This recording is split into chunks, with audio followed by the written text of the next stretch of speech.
ഏഴാം സ്ഥലം പിന്നിട്ട് എട്ടാം സ്ഥലത്തോട് അടുക്കുമ്പോൾ നമ്മൾ ഇവിടെ നിന്ന് കാണുന്നത് വളരെ മനോഹരമായ ഒരു കാഴ്ചയാണ്. കിലോമീറ്ററോളം അകലെ നമുക്ക് വ്യൂ ഇവിടുന്ന് കാണാം. ഒരുപാട് സ്ഥലങ്ങൾ ഈ ഒരു ഇതിൽ പുറത്തുനിന്ന് നമ്മൾ നോക്കുമ്പോൾ നമുക്ക് കാണാൻ സാധിക്കും. എന്തായാലും നമുക്ക് കയറാനുള്ള മല ഇനിയും പകുതി ദൂരത്തോളം നമ്മൾ ഇനി കയറാനുണ്ട്. അതിനു മുമ്പ് എൻ്റെ പിന്നിൽ നിങ്ങൾക്കൊരു മണി കാണാം. ഈ മണി ഇവിടെ സ്ഥാപിച്ചിരിക്കുന്നത് ഒരു വിശ്വാസം എന്നത് നിരവധി പേര് ഇവിടെ വന്ന് ഒന്ന് പ്രാർത്ഥിച്ച് ഈ മണി അടിച്ച് തങ്ങൾക്ക് ഏറ്റവും പ്രധാനപ്പെട്ട ആവശ്യം അവർ മനസ്സിൽ പ്രാർത്ഥിച്ചാൽ അത് നടക്കുമെന്നൊരു വിശ്വാസം, ഒരു ഐതിഹ്യം അത് ഇവിടെയുള്ള ജനങ്ങളുണ്ട്. അത് അവർ ഈ ഒരു മല കയറുമ്പോൾ ഇവിടെ വന്ന് പ്രാർത്ഥിച്ച് ഈ ഒരു ഇങ്ങനെ ചെയ്തു പോകുന്നതായിട്ട് നമുക്ക് അറിയാൻ സാധിക്കും.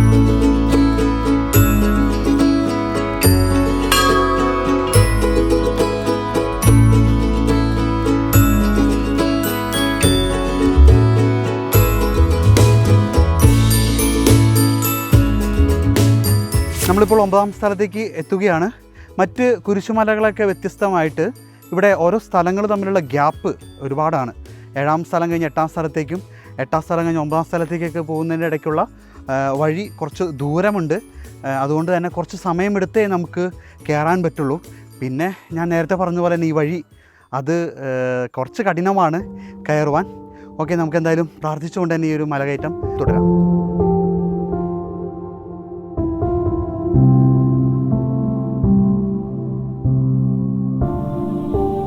9ാം സ്ഥലം ഈശോ 3ാം പ്രാവശ്യം വീഴുന്നു.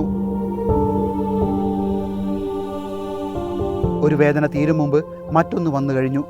ജീവിതത്തിൽ നിരാശനാകാതെ അവയെല്ലാം അങ്ങേയോർത്ത് സഹിക്കുവാൻ എനിക്ക് ശക്തി തരണമേ. എന്നാൽ എൻ്റെ ജീവിതം ഇനി എത്ര നീളുമെന്ന് എനിക്കറിഞ്ഞുകൂടാ. ആർക്കും വേല ചെയ്യാൻ പാടില്ലാത്ത രാത്രികാലം അടുത്തു വരികയാണല്ലോ.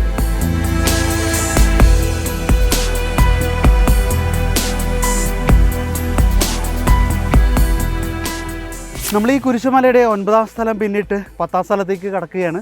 9ാം സ്ഥലത്ത് എത്തുമ്പോൾ നമുക്ക് ഇതിൻ്റെ ഏറ്റവും മുകളിലത്തെ ആ ഒരു കുരിശ് കാണാം. ഇനിയും ഒരു കുത്തനെയുള്ള മല കയറണം എന്നതാണ് ആ കുരിശ് കാണുമ്പോൾ ഉള്ളത്. നല്ല ബുദ്ധിമുട്ടാണ്. എന്തായാലും ഇവിടെ എത്തുമ്പോൾ ഒരു കാര്യം പറയാനുള്ളത്, ഞാൻ ആദ്യം പറഞ്ഞിരുന്നു, ഇത് പകുതി കേരളത്തിലും പകുതി തമിഴ്നാട്ടിലുമാണ്. അപ്പോൾ ഇപ്പോൾ നമ്മൾ നിൽക്കുന്നത് തമിഴ്നാട്ടിലാണ്. 8ാം സ്ഥലം വരെ കേരളത്തിൻ്റെ ബോർഡറായിരുന്നു.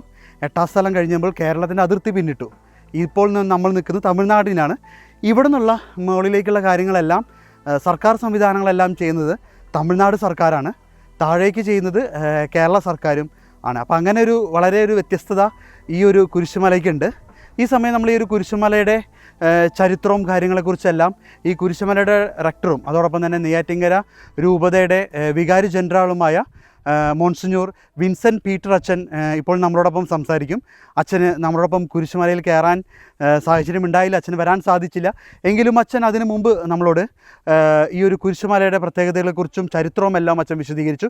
നമുക്കതൊന്ന് കാണാം. കേരളത്തിലെയും തമിഴ്നാട്ടിലൊക്കെ നിരവധി ആളുകൾ വിശ്വാസത്തോടെ ഒരു കുരിശുമല തീർത്ഥാടനത്തിൽ കയറുകയാണ്. അതെ, എന്താണ് വെച്ചാൽ പറയാം.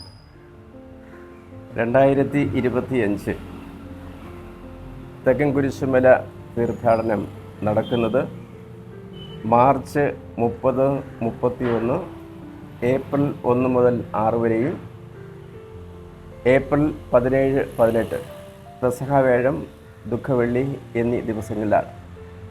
68ാമത് തെക്കൻ കുരിശുമല തീർത്ഥാടനമാണ് ഈ വർഷം നടക്കുക. 1957 മാർച്ച് 27-ാം തീയതി ഉച്ചയ്ക്ക് 12 മണിക്കാണ് ബെൽജിയം മിഷണറിയായ ഫാദർ ജോൺ ബാപ്റ്റിസ്റ്റ് OCD നെറുകയിൽ ആദ്യമായിട്ട് ഒരു മരക്കുരിശ് സ്ഥാപിച്ചത്. ആ സമയം അദ്ദേഹം ഉണ്ടങ്കോട് ദേവാലയത്തിലെ ഇടവക വികാരിയായിരുന്നു. അവിടെ കുരിശ് സ്ഥാപിക്കുവാൻ വേണ്ടി പ്രത്യേക കാരണമായത് പാവപ്പെട്ട ആൾക്കാർ പാർത്തിരുന്ന ഒരു പ്രദേശമാണ്. ഉപജീവനത്തിന് വേണ്ടി ഒരു ഫാമിലി, ഒരു കുടുംബം അവിടെയുള്ള ഗുഹയിൽ താമസിച്ച് അവരുടെ ഉപജീവന മാർഗം കണ്ടെത്തുകയായിരുന്നു. സാംക്രമിക രോഗം വന്ന സമയത്ത് എങ്ങനെയാണ് അതിൽ നിന്ന് രക്ഷപ്പെടേണ്ടത് എന്ന് ആലോചിച്ചപ്പോൾ അവർക്ക് തോന്നിയത് അവരുടെ വിശ്വാസത്തിൻ്റെ ഭാഗമായിട്ട് ഒരു ചെറിയ ഒരു കുരിശ് മലമുകളിൽ സ്ഥാപിച്ച് ആ കുരിശിനോട് പ്രാർത്ഥിക്കുകയുണ്ടായി.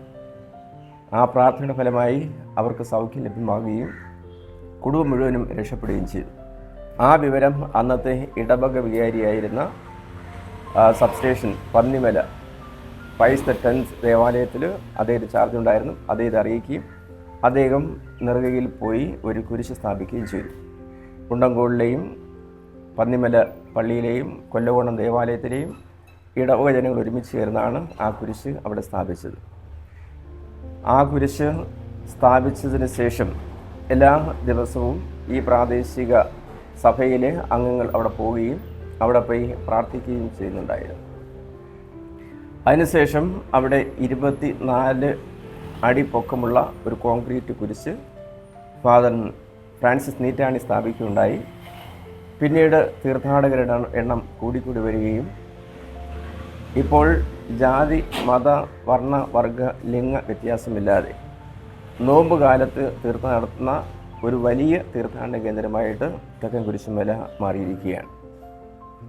തെക്കൻ കുരിശുമലയിൽ തീർത്ഥാടകരായിട്ട് വരുന്നവരിൽ ബഹുഭൂരിപക്ഷവും ചെറുപ്പക്കാരാണ്. കാരണം സമുദ്രനിരപ്പിൽ നിന്ന് 3000 അടി ഉയരെയാണ് ഈ കുരിശ് നിൽക്കുന്നത്. അവിടെ എത്തിച്ചേരുക എന്നുള്ളത് വളരെയേറെ ശ്രമകരമായ കാര്യമാണ്. എന്നാൽ ആരോഗ്യമുള്ളവരും ഇല്ലാത്തവരും വിശ്വാസത്തിൻ്റെ വെളിച്ചത്തിൽ അവർ അവിടെ പോവുകയും അവിടെ വിശ്വാസം അവരുടെ ഹൃദയത്തിൽ തങ്ങി നിൽക്കുന്നതുകൊണ്ട് ആയാസം കയറുവാനും അവിടെ പ്രാർത്ഥിക്കുവാനും ഒക്കെ സാധിക്കുന്നുണ്ട്. മല ഇറങ്ങി വരുമ്പോൾ അവർക്ക് എന്തെന്നില്ലാത്ത സന്തോഷവും സമാധാനവും ശാന്തിയും ലഭ്യമാകുകയാണ്. അതുകൊണ്ടാണ് ഓരോ വർഷവും തീർത്ഥാടക എണ്ണം കൂടിക്കൂടി വരുന്നത്. ഇന്ന് കേരളത്തിൽ നിന്നും തമിഴ്നാട്ടിൽ നിന്നും കർണാടകയിൽ നിന്നും ആന്ധ്രാപ്രദേശിൽ നിന്നുള്ള തീർത്ഥാടകർ അവിടെ വന്നുകൊണ്ടിരിക്കുകയാണ്. തെക്കൻ കുരിശുമല തീർത്ഥാടന കേന്ദ്രത്തിൻ്റെ പ്രത്യേകത എന്ന് പറയുന്നത് ഇത് സഖ്യപർവ്വത നിരകളിലെ ഏറ്റവും അവസാനത്തെ മലയുടെ മുകളിലാണ് ഈ കുരിശ് സ്ഥാപിതമായിരിക്കുന്നത്. ഇത് ലോക പൈതൃക പട്ടികയിൽ ഏർപ്പെട്ടിരിക്കുന്ന സ്ഥലമാണ്. 8ാമത്തെ കുരിശ് വരെ കേരളവും 8ാമത്തെ കുരിശിന് മുകളിൽ തമിഴ്നാടും. അപ്പോൾ കേരള ഗവൺമെൻറ്റിൻ്റെയും തമിഴ്നാട് ഗവൺമെൻറ്റിൻ്റെയും ഒത്തൊരുമയോടുകൂടിയുള്ള പ്രവർത്തനമാണ് അവിടെ നടക്കുന്നത്. തീർത്ഥാടനത്തിൻ്റെ ഒരുക്കമായിട്ട് കേരള ഗവൺമെൻറ് ഭാഗത്ത് നിന്ന് തിരുവനന്തപുരം ജില്ലാ കളക്ടറിൻ്റെ ആഭിമുഖ്യത്തിൽ ഉദ്യോഗസ്ഥന്മാരുടെ മീറ്റിംഗ് വിളിച്ചു കൂട്ടുകയും അവർ എല്ലാ കാര്യങ്ങളും ക്രമവൽക്കരിക്കുവാനും ക്രമീകരിക്കുവാനും അതിലേക്ക് വേണ്ടി എല്ലാ കാര്യങ്ങളും ചെയ്യുന്നതിലേക്ക് വേണ്ടിയും അവർ പരിശ്രമിക്കാറുണ്ട്. ഈ വർഷവും 2 ആഴ്ച മുമ്പ് ഉദ്യോഗസ്ഥരുടെ മീറ്റിംഗ് കൂടി എല്ലാ കാര്യങ്ങളും ക്രമീകരിച്ചിട്ടുണ്ട്. അവിടുത്തെ ട്രാൻസ്പോർട്ടിങ്, ആഹാര കാര്യങ്ങൾ, മെഡിക്കൽ, പോലീസിൻ്റെ സഹായം എല്ലാ കാര്യങ്ങളും നമ്മൾ പ്രത്യേകിച്ച് സംവിധാനം ചെയ്തിട്ടുണ്ട്.